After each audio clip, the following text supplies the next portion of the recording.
Hey, Blender Bob here. I was so looking forward to do this clip that I didn't even have time to finish shaving. I mean, have you heard the news? There's this guy called Blender Guru. I don't know if you heard about him, you know, donut guy. Well, he just discovered my channel and apparently he really liked it because in his newsletter he published this. So the consequence of this is that now I got like 7,000 people that just joined in. I pretty much doubled the amount of subscribers that I had before. And a lot of people saw my clips and didn't necessarily subscribe. So for me, it's just like, wow, what a gift. Thank you so much, Andrew. Thank you, Blender Guru. I'm so happy. You have no idea what it did to me. It's like, okay. All right. Now, some things you need to know for the new people. I will not show you the keys I'm using on the keyboard because I completely remapped my keyboard, so it would be pointless. That's why I go in the menus and I show you what I'm doing. Now, there's always some people in the comments that will say, hey, you know, you can just use this hotkey to do this. Well, thank you. I really appreciate when you do this, and it's going to help other people also to learn Blender and know what I do using the hotkeys. Anyway, you know what I'm trying to explain to you. I also use Pie Menu Editor, which is an add-on that allows you to create your own pie menus. So that's why sometimes you will see me do some stuff and you may wonder, hey, where do you get this pie menu? It's because it's an add-on that I'm using. If you want to learn more about the stuff I've been working on and where I worked, there's an IMDb link and also LinkedIn on the front page, on the main page of Blender Bob. So you can just click on it. You will see the entire history of the stuff I've been working on. And speaking of which, right now I'm allowed to tell you that we are working on Moonfall. We have 300 shots that we're doing and we're supposed to get another 50. So that's a good chunk of stuff. Unfortunately for you guys, it's all compositing except for one shot that has a little bit of 3D. And of course I will do a Blender Bob about it, but that may take a while. We have to wait until the movie is out and like 6 months later after the movie's out and all this stuff. So anyway, I'm going to show it to you eventually. Another thing I'm going to show you eventually is my next clip after this one. It's going to be about compositing. I got a lot of requests to do 3D compositing and I will show it to you. It's going to be very long. It's probably going to be a series because there's too much stuff to cover. We're going to cover everything from the basic to keying to everything. But to do this, I need to get 15,000 subscribers. I will not publish it until I get 15,000 subscribers. So press that subscribe button if you want to see it. Otherwise, I'm going to make a clip about something stupid that nobody will care about. All right? Okay. Now, the clip today, we're going to talk about lighting cartoons, how we can create a nice light environment that will bring out the characters from the background, the composition also, how we're going to crop everything, where we're going to place our characters, and we're going to talk about contrast. We're going to talk about a lot of stuff. Anyway, you're going to see it. But speaking of cartoon, before we start, one last thing. Have you heard about Lightening Boy? These are 3 guys who are doing cartoon shaders, and these guys are amazing. Well, guess what? These 3 guys, they used to be my student because I used to teach 3D like a while ago. And the link is in the description. If you don't know about these guys, check them out. They are absolutely awesome. They were my best students. They are very, very good. All right, so let's go into lighting for cartoons. But first, something more important. So yeah, I finished shaving because I needed to go buy some milk. And you know, I don't mind looking like an idiot in front of 15,000 people on YouTube. But buy milk, I mean, it's an experience. Show number 18, Blender Bob cookies. Check it out, 18. We're going to look at 3 projects. Cloudy with Chances of Meatball, because this is the project I use to show my students, for examples for lightings and stuff. We're going to look at something more recent, Bad Batch from Star Wars. And the third one, well, you'll see when we get there. So let's start with Cloudy with Chances of Meatball. Look at this awesome shot. This is a centered composition, and you can see the hand is visible the entire shot, even if he's sitting in the back. And look how they use the dolly zoom effect, like I explained in the lens clip, how the hand at the beginning, the arm looks very long, and at the end, it's very tiny behind his head. They didn't stretch the arm, they only played with the lens. Here, the arms looks very, very long. And here it looks very short. Look at all the light and the background elements that attracts the eye to the center. Everything, all the lines are just going straight to the character here. And you can see that the hand is much brighter than the background here. Look at the color palette on this shot. There's beige, orange, a little bit of blue and green. That's it, 4 colors. The eye is always attracted by the warm colors, and in this case, only the character is warm, everything else is cold. Here everything is cold, the doors open, very warm colors attracts the eye automatically. She turns the light on and now the main character is lit. This shot is not about the kid running, it's about the parents who are proud, and that's why the emphasis is there. That's where the eye is looking at. When we get into the main character's adult world, everything is gray, all the colors are pastels, and as the movie evolves, the color will get more and more saturated. Rim light in the hair or fur is a good way also to separate your character from the background. Look at the monkey here. Without the hair light, it would be much more difficult to see. And in this movie, they use this a lot of hair light everywhere to separate the character from the background. This shot is pretty cool because even after all the lights blew up, there's still enough light to separate the character from the background. Look at this awesome color palette here. This is pretty cool because the only thing that separates the tornado from the rest, because it's all in the same color, is the movement. It's the only thing that moves in the scene. Same concept here with the hair moving in the wind. In many scenes in this movie, she's really easy to spot because she's wearing green when everybody else is wearing just colors that are the same as the background or very flat generic colors. This is a cool shot, everything happens in front, but look at the characters in the back, they are perfectly lit so we can see everything that's going on. Here we have complementary colors, the purple and the yellow. Everything you're supposed to look at is yellow, everything in the background is purple. In this case here, the yellow of the sky is there to separate the character from the background. Now imagine if the background was completely purple, all the clouds were going all the way down, we would not see the character just as well as we do right now. Look on this shot how they made everybody in the back much darker. Their skin is darker, they're not lit very well, so that the emphasis is on the two main characters. The Bad Batch. I decided to go with Bad Batch because I watched the entire series and I'm so amazed by the quality of the lighting and the composition and the setup and the mise en scène. What's mise en scène in English? It's the you know, when you place people there and place people there. But what's the word I'm looking for? Mise en scène. Somebody write it in the comment. Okay, I don't know. And I don't want to re-record this because I've been recording since this morning this stuff and I keep making mistakes and crap, I'm tired of it. I just want to finish it. Okay, so it's the thing where you place people and you place the camera, the layout, kind of. All right? Okay, so Bad Batch, they do an incredible job for this.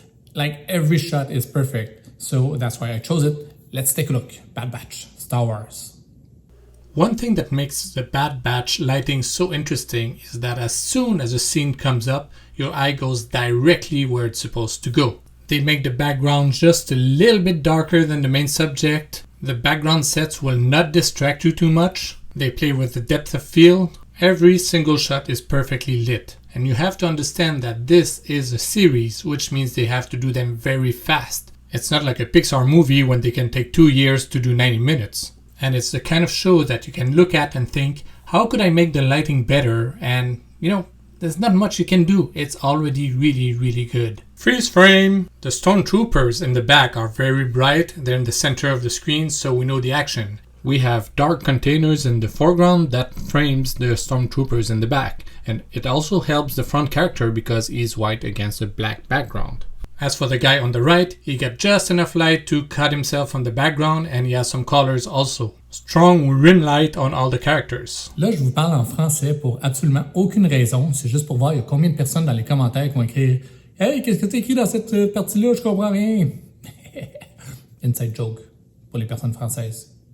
Pew, pew, pew! Look at how the guy gets into the light as he turns around. It goes very, very fast. But he's backlit, he turns around and his face is lit. There's also a rack focus, so as it turns, the background becomes blurry.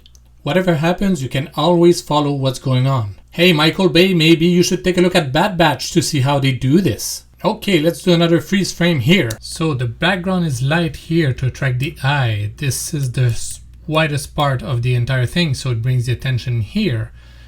Here on this guy, you can see there's a highlight on his face. We don't have a highlight in the back of his head because it's pointless to have it. What we want to see is his face here. Look at this guy, he's gray on a gray background, so we can't really see him very well. So all the emphasis is on this guy here, and he's also brighter on this side here than this guy can be. So everything is designed in this shot to put the attention right here and a little bit here. Very similar situation here. We have a very bright background here, so all the attention is on this guy here. These two are looking here. At the beginning of the shot, this guy is looking this way, the opposite way, so he doesn't attract the attention. But he's also bright in the scene on a very dark background here. And at the end of the shot, this guy turns around and he attracts the attention. So your eye will go from this guy to this guy, because at the next shot, he's the one who's going to be the main character. Let's look at it a few times. See, goes from the guy who screams at the back and then the other guy that turns around. This could have been a very boring shot if the light was just plain, but you see this light dancing on the ship, so it makes it more dynamic, more interesting. He looks CG. Do you see the pattern here? The stormtroopers on the left are not important, so they're behind a black background, and there's a strong light on the right to attract the attention. Beautifully backlit shot here, and just a little bit of light enough to see her eyes. And this looks too much video game for me. Beautiful rim light here on the guy's face in front. Oh, take a look at this shot. That could be an example of where you could use light linking, where you could say, I want a spotlight that's going to light only the girl, not anything else. I don't want the light to affect the background. I just want to light the girl.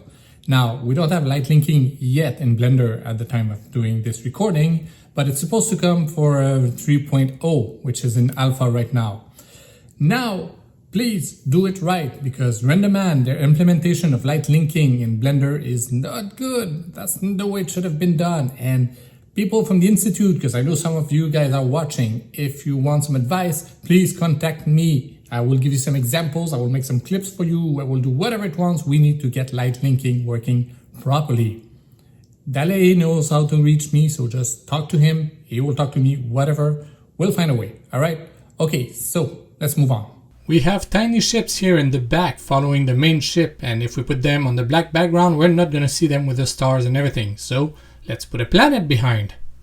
And more pew pew pew, pew pew pew pew pew pew. Oops, one too much. Okay, look at the haze here. Here we have a lot of haze in the distance, so it shows that it's very far away, and that helps giving us an idea of the scale of that ship because it's lost in the haze. Also, there's light bleeding here, so the light is so strong in the background, it bleeds on the helmet, it bleeds around the character. This is something that is done in compositing. That's another nice shot. She's shooting the stormtrooper here. It goes very fast, and we only have 2 frames before she hits the stormtrooper. Frame number 1, frame number 2, but you see the helmet is very brightly lit, so the eye goes straight to the stormtrooper. And then he's hit. This one is awesome. Look at this. The shot is about giving a gun to someone else, and it's all backlit. Oh, nice. Did you see that?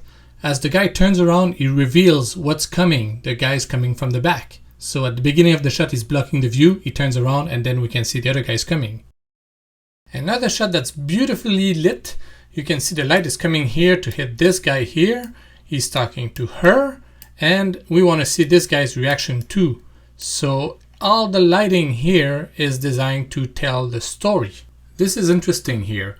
The guy in the foreground becomes brighter, and that attracts the eye. It brings the focus on him. So most likely the next shot will be about him. Similar concept here. All the stormtroopers have very flat light, but you have this guy in the back that has a light that's kind of dancing on him. He's brighter than the other ones, and he's also a different color, a little bit more bluish. So the eye goes straight to this guy.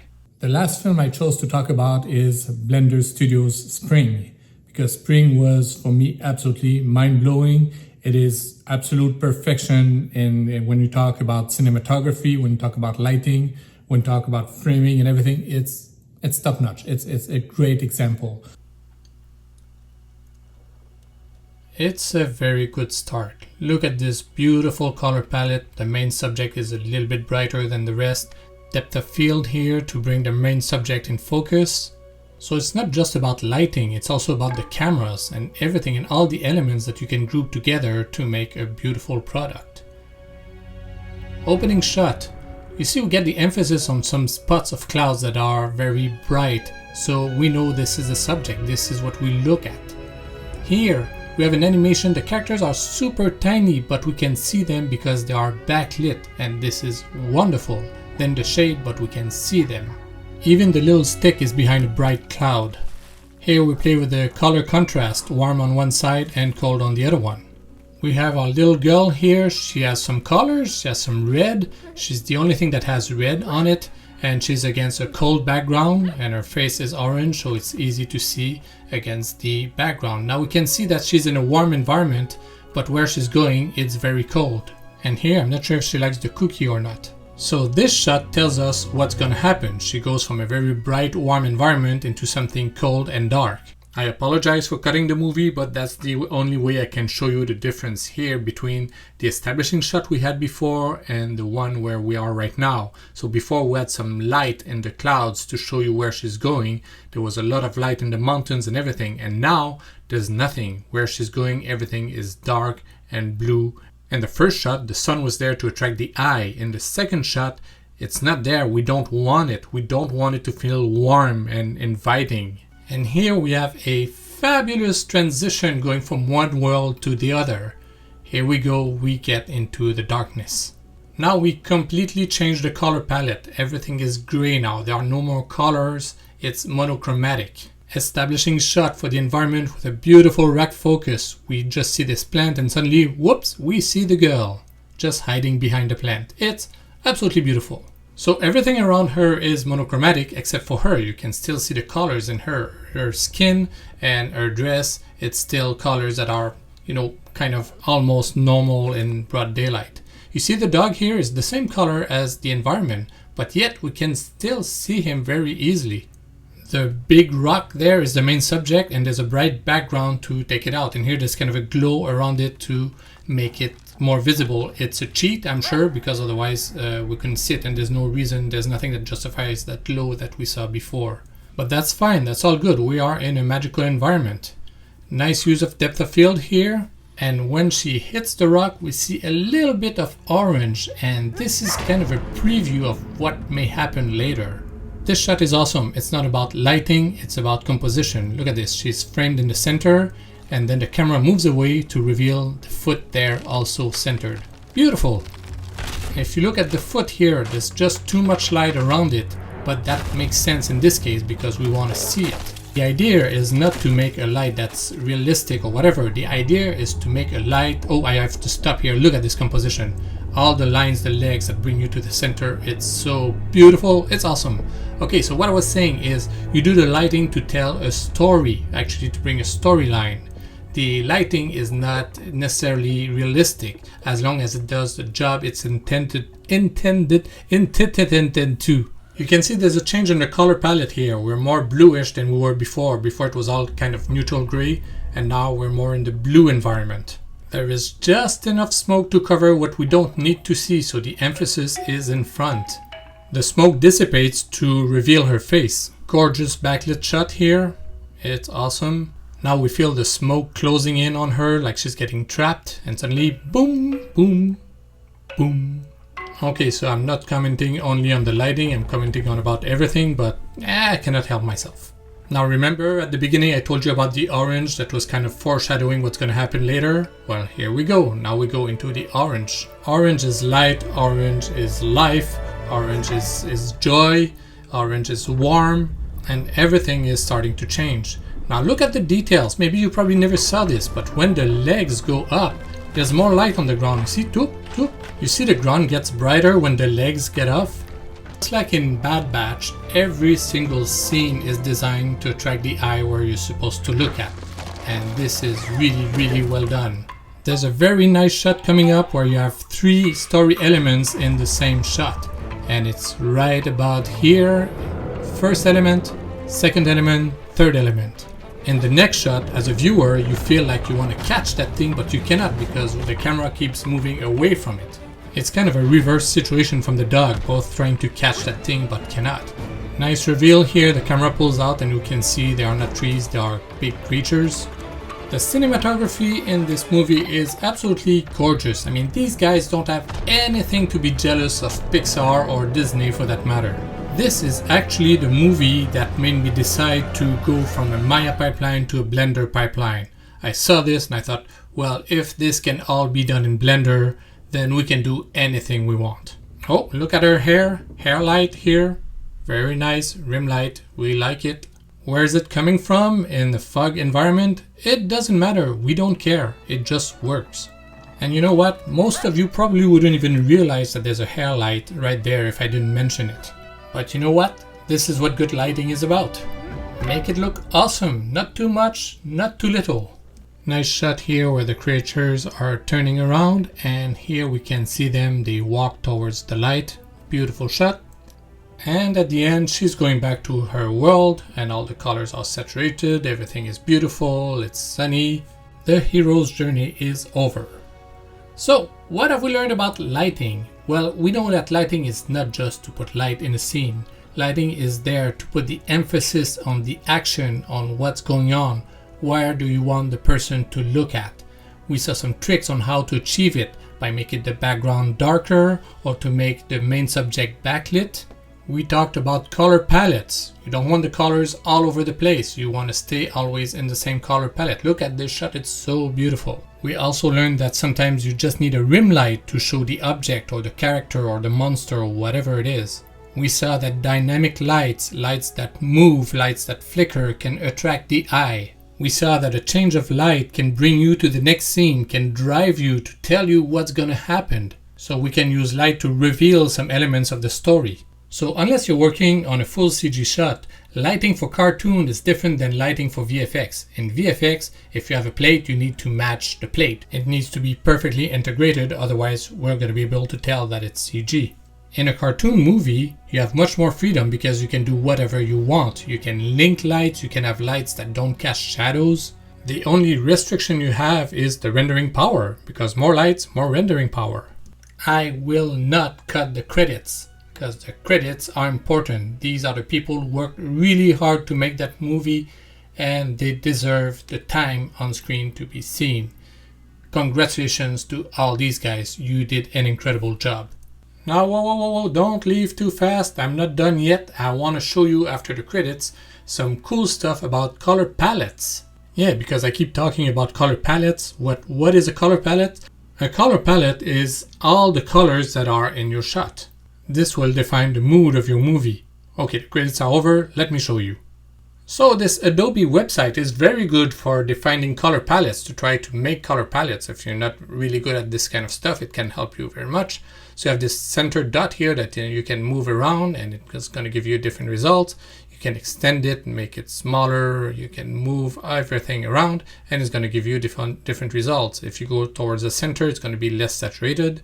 If you want darker, you can just move the slider and you will get a different result. And it gives you many options, like for example monochromatic, where all the colors will be on the same axis on the wheel here.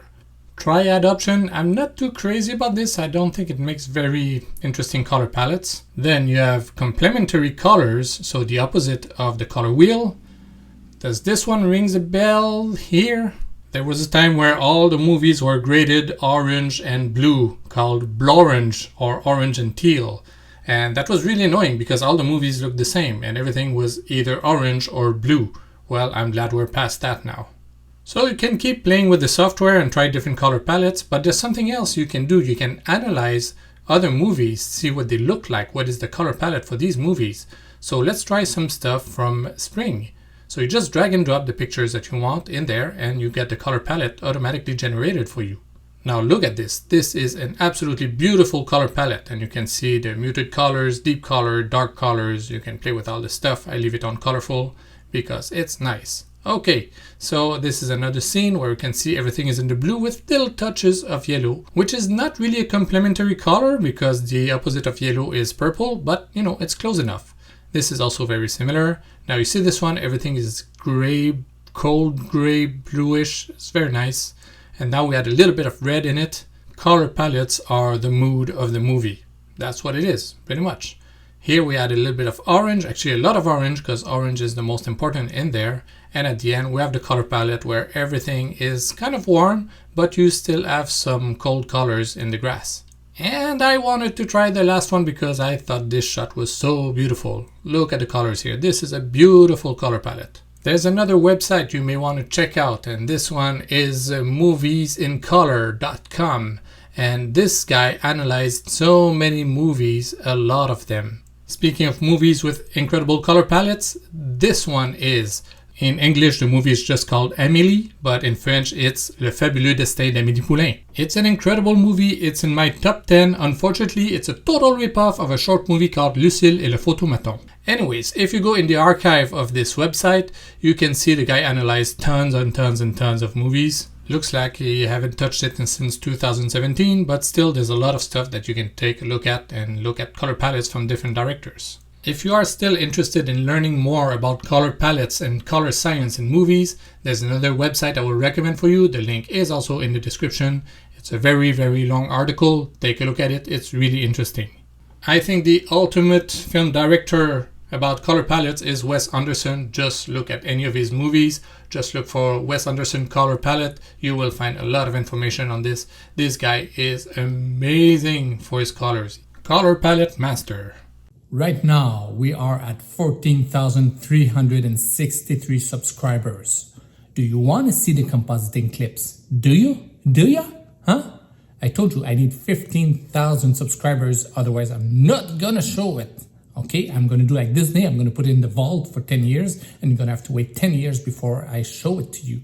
Alright? So from right now to next week, I need to get 15,000 subscribers. Alright? So I'm just gonna wait. Okay? I'm waiting now. Yeah.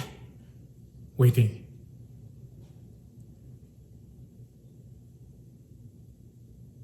Oh. Apparently for these two things I can only do 30 seconds. So, well, bye.